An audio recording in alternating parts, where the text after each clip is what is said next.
Bem, sejam bem-vindos a mais uma aula do nosso curso Gestão de Pessoas, a aula de número 15 da unidade 2. Hoje falaremos sobre a seleção de pessoal. Então vejam que dentro do subsistema de provisão, que é prover recursos humanos, prover pessoas para a organização, a gente falou na aula anterior do recrutamento, que é divulgar as vagas. Então, no caso das empresas, serão os anúncios de emprego que ela vai colocar, e aí pode ser em vários locais diferentes, pode ser na internet, pode ser no jornal impresso, numa revista, numa emissora de rádio, E agora a seleção, que é efetivamente como ela vai escolher os melhores funcionários, os melhores candidatos que apareceram. Quando a gente fala do setor público, o recrutamento geralmente é o edital, o edital do concurso público, e a seleção é o processo mesmo, o concurso que está sendo os dias, e a banca que vai avaliar. Ou a prova, se tiver uma prova também. Então a seleção de pessoal ela é fundamental porque é o momento em que efetivamente se irá escolher os novos integrantes da organização. Então vamos ver aqui um pouco mais. Então quando a gente pensa em seleção, da mesma forma que eu brinquei do recrutamento, e lembrar do recrutamento do serviço militar obrigatório, então é feito um chamamento, para todos os homens que completam 18 anos naquele ano, eles devem se alistar no serviço militar obrigatório. Então é o recrutamento, porque está sendo um chamamento àqueles jovens,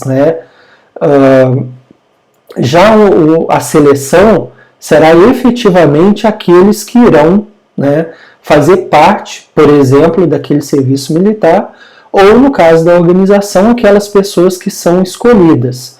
A seleção também, quando a gente ouve a palavra seleção, a gente inevitavelmente se lembra do esporte. Então podemos lembrar, por exemplo, a seleção brasileira de futebol, a seleção brasileira de basquete, seleção brasileira de vôlei.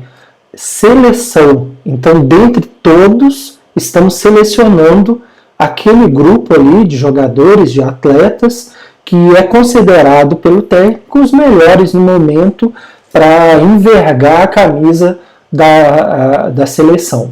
Tá? Então a seleção é como se fosse um funil. Tu tem os vários candidatos, e aí desses candidatos a gente vai selecionar aquele que é apto, que está apto, ou aqueles, se a gente tiver mais de uma vaga disponível. A gente vai ter que ter pessoas capazes de fazer essa seleção, e que possam efetivamente escolher os melhores candidatos, não aqueles que mais agradam a quem está fazendo a seleção, mas aqueles que possuem o melhor perfil para a organização que eles estão. Então, no caso das organizações privadas, podem ser algumas pessoas,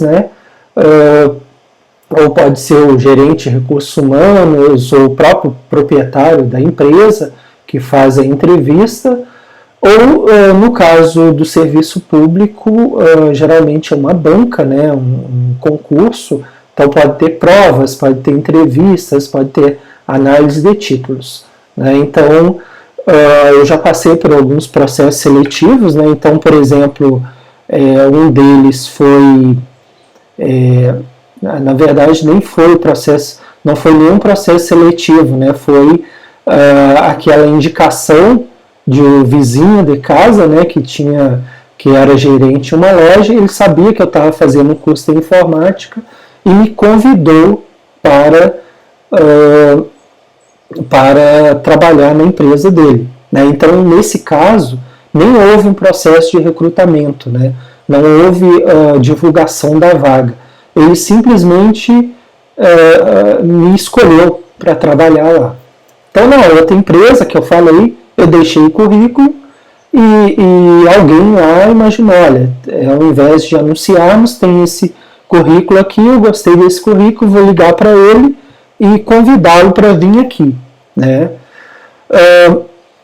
Depois, nas duas faculdades particulares que eu trabalhei, também foi basicamente isso, foi currículo, e aí uma delas foi currículo que eu deixei e tinha uma vaga, me ligaram e eu entrei na instituição. E na outra faculdade é que eu conheci o coordenador de curso, né? Então ele me indicou. Então acontece muito, gente, indicação é muito comum, né? Por isso que é legal a gente ter o nosso networking. E na universidade, né, quando eu fiz, aí foi todo o processo, né, com edital, aí com provas escritas, orais, entrevistas, análise de títulos, né, aí um processo mesmo que a gente pode dizer de seleção com outros candidatos. Mas no setor privado é muito comum essa questão da indicação, né, que acaba que muitas empresas preferem isso, que talvez dê mais segurança, né? Olha, é alguém daqui de dentro que está indicando esse profissional. Então a seleção, mas todas elas vão significar isso, né? Existe potenciais candidatos, mesmo que eles não saibam, né, que existe a vaga, mas existem potenciais candidatos e um será selecionado. Então a seleção busca os candidatos recrutados dentre aqueles mais adequados aos cargos existentes na organização, visando manter ou aumentar a eficiência e o desempenho do pessoal, então tornar mais já ágeis os processos, bem como a eficácia da organização, lembrando que eficiência está mais ligada aos processos, né? A eficiência do processo, o meio, e a eficácia mais no atingimento aos resultados. Então as pessoas diferem entre si, tanto na capacidade para aprender uma tarefa, como na maneira de realizá-la após a aprendizagem. Então elas são diferentes, né? A gente tem que saber que elas são diferentes. Na administração, eu me lembro, na época do curso, né, o professor falava muito sobre que nas organizações não se pode tratar os diferentes iguais. Então as pessoas são diferentes, elas têm responsabilidades diferentes na organização, por isso que elas receberão valores diferentes, salários diferentes. Isso não quer dizer que elas devem ser tratadas diferentes como ser humano. Como ser humano, todos têm que ser tratados, né, com respeito, com dedicação, se possível, com carinho, né? Mas, assim, como profissional aí é diferente, né? Eu quero que vocês separem isso. Como ser humano, todas as pessoas têm que ser tratadas iguais. Como profissional é diferente, porque tu vai tratar o profissional de acordo com o grau de responsabilidade que ele tem na organização. Então ele vai ter responsabilidades diferentes, ele vai ter valorização diferente, mas todos tratados com respeito, com educação, com carinho, tá? Então as pessoas, elas diferem entre si na capacidade de aprender uma tarefa. Então quem aí trabalha em alguma organização ou quem pretende trabalhar, é bom saber que tem pessoas que rapidamente aprendem um serviço, né, e já os executa como se estivesse já há meses fazendo aquele trabalho, e tem pessoas que têm dificuldade. A pessoa vai aprender hoje, aí amanhã ela vai cometer erro, vai ter que rever aquilo, então ela vai ter dificuldades para aprender essa tarefa, né? E aí a maneira como ela realiza depois da aprendizagem. Então pode acontecer de tu ter um empregado, né, que ele não desenvolve, talvez aquela função não seja a função ideal para ele, né, porque ele aprendeu, teve as dúvidas tiradas, mas ele continua fazendo errado. Então, ou ele não aprendeu direito, ou ele não tem muito interesse no trabalho, né, ou aquilo não é realmente o trabalho que ele deveria fazer, talvez outra atividade a pessoa se saísse melhor, né? Mas a gente tem que valorizar muito a disposição que as pessoas têm. Então tem muitas pessoas, e eu já vi isso em empresas, às vezes a pessoa tem muita dificuldade de aprender, mas tem muita boa vontade de aprender, quer ajudar, né? Então um profissional desse tem que ser olhado com cuidado, né? Com atenção, com mais carinho, né? E por outro lado, tu pode ter aquela pessoa que aprende rapidamente, mas ela é conflituosa dentro da empresa, ela é meio arrogante, acha que resolve tudo em poucos segundos e às vezes não é assim, né? Então a gente tem que olhar que vai ter todo tipo, né, de empregado. A seleção, então, é um processo de comparação entre duas variáveis. De um lado, os critérios da organização, né?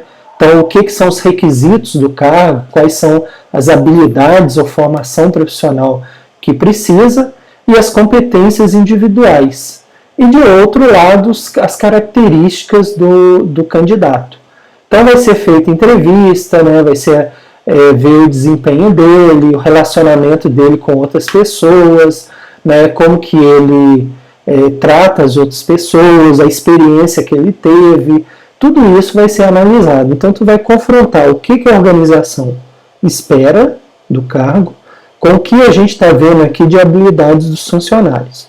E aí vamos tentar fazer com que essas duas coisas se encaixem e dê certo. Quando dá certo, então o candidato é selecionado. Se ele tiver muitas características boas, mas não de acordo com aquela vaga, talvez a organização não vá contratá-lo, né? De repente acontece muito, tá, gente? Às vezes é uma vaga simples e o candidato tem muitas habilidades, mas muito superiores à exigência daquela vaga. Então, às vezes a empresa prefere não contratá-lo e contratar uma outra pessoa, né, com um perfil mais próximo da vaga. Porque ela entende o seguinte, que mesmo sendo uma vaga simples, esse candidato cheio de habilidades, ele pode até no primeiro momento pegar a vaga. Mas a questão é, por quanto tempo ele vai ficar nessa vaga mais simples? Sendo que ele tem uma série de habilidades. Será que ele não vai usar a empresa só como trampolim? Será que ele não vai ficar desmotivado naquele ambiente de trabalho porque ele está fazendo uma tarefa muito aquém das habilidades dele? Então isso pode acontecer e pode ser levado em consideração pela pessoa que está fazendo o processo de seleção. Então a primeira é definida, né, a primeira que são os critérios da organização, é definida pela descrição e análise do cargo ou das competências requeridas. A gente vai ter uma aula sobre isso, tá? Descrição e análise do cargo. As próximas aulas vamos falar sobre isso. Então, a descrição e análise do cargo é que vai definir os requisitos, né, os critérios da organização. E a segunda, que é as características, são as características dos candidatos, é obtida por meio da aplicação das técnicas de seleção, tá? Que a gente vai ver aqui, tá, gente? Daqui a pouco a gente vê as técnicas de seleção. Então, eu pegando aqui uma figura, né, do livro do Chiavenato, né? Então, a seleção de pessoal como comparação. Especificações do cargo versus característica do candidato. Então, vamos ver se vai bater uma na outra. O que o cargo requer e o que o candidato oferece. Será que vai ter sintonia? Análise e descrição do cargo, que a gente ainda vai estudar, né, para saber os requisitos que o cargo exige do seu ocupante. E técnicas de seleção para saber quais as condições pessoais para ocupar o cargo desejado. E aí, por fim, as técnicas, né, então, colheita de informações sobre o cargo, análise do cargo, técnica dos incidentes críticos, requisição do empregado, análise do cargo no mercado, hipóteses de trabalho, ficha de especificações. Aí a gente vem aqui, né, o mais interessante para nós aqui, a escolha de técnicas de seleção do ocupante. Entrevistas, provas ou conhecimentos, né, ou testes de conhecimento ou capacidade, testes psicométricos, né, hoje tem se feito isso, testes de personalidade, técnicas de simulação, né, aqui não está, mas dinâmicas de grupo também, né, para ver como que no ambiente, né, de grupo, como que aquele candidato ali vai, como ele vai sair, né, Lembrando que muitas dessas técnicas, vocês aí que estão assistindo e porventura estejam terminando uma graduação, podem ver muito isso em programas de trainee, né? Então, dinâmicas de grupo, ver a motivação daquele candidato para obter a vaga naquela empresa. Eu recomendo isso, né, eu pretendo falar um pouco mais sobre isso na última unidade do nosso curso, mas caso eu esqueça, já estou falando aqui, né? É bem interessante quando tu tiver interesse numa vaga que surge de uma determinada organização, leia tudo que tu puder sobre aquela organização. Leia tudo que tu puder sobre aquele cargo. E procure ver o que tu sabe, que tu encontra do cargo naquela empresa específica. Tá? Porque no momento de entrevista, tu pode sair na frente dos outros candidatos se tu demonstrar mais conhecimento sobre a própria empresa, sobre o cargo que ela está disponibilizando. Tá? Então é bem interessante chegar preparado e conhecer esses pormenores da organização. Então eu agradeço a atenção de vocês, convido-os para conhecer um pouco mais dos nossos livros, né? Vocês encontram eles nos portais, na Amazon, em outros portais, Saraiva, Americanas, Submarino e outros mais. Informações desses livros também no nosso site, o administraçãoverde.com.br, as nossas redes sociais do Administração Verde, e os convido para se inscrever nos nossos canais do YouTube, porque periodicamente a gente coloca vídeos novos, cursos novos sobre administração e também sobre sustentabilidade ambiental. Então eu agradeço a atenção de vocês e na próxima aula a gente segue esse assunto. Ok? Até a próxima!